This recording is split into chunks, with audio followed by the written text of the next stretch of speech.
Welcome to another Classics but Not Masterpieces episode. Here we are featuring Jaco Pastorius' Word of Mouth album. Here we cover how this album could have even been better even though it's a classic. It's 1981 and Jaco is still with the legendary group Weather Report. While on tour, Jaco is also working on this album, and so Jaco was juggling a few things at once. Creating this new album while also learning Weather Report's new music while performing it was a challenge. In my opinion, Word of Mouth is an honest album that showcases Jaco's talent and influences. The opening track is Crisis, which features his free jazz influence and sort of foretells Jaco's state at that time. The two big band pieces are Liberty City and Three Views of a Secret. For me, the album really kicks off with Chromatic Fantasy, Blackbird, the title track Word of Mouth, and ends with the classic John and Mary. Jaco also chose to depart from Epic Records that was aligned with CBS Records and signed with Warner Brothers. The issue that I have on this album is that a few of Jaco's selections could have been switched in order to make this a masterpiece.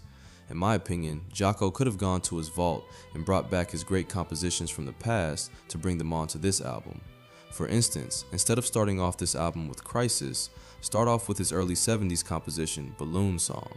And with the big band, instead of Liberty City, bring in Domingo, and instead of Three Views of a Secret, bring back Havana. Now Domingo was featured on his birthday concert, and Havana is featured on Weather Report's Heavy Weather album, and for me, these are Jaco's two greatest compositions.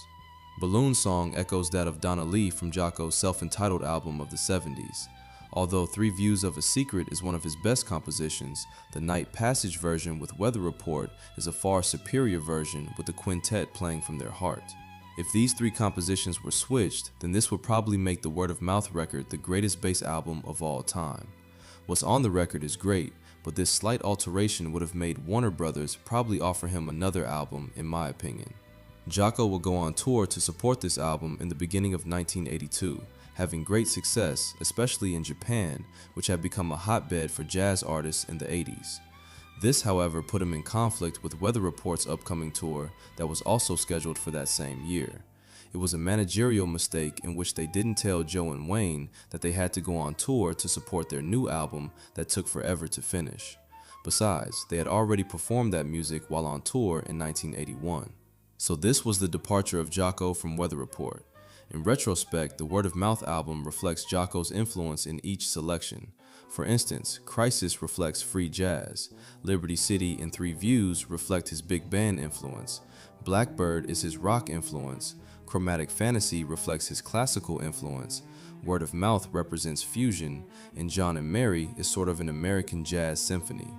In conclusion, Word of Mouth is an amazing album as art reflects life, and it reflected Jaco's artistic life at this point. To me, it's one of my favorites, and it's more than a classic. This is Flame Sky. See you on the next one.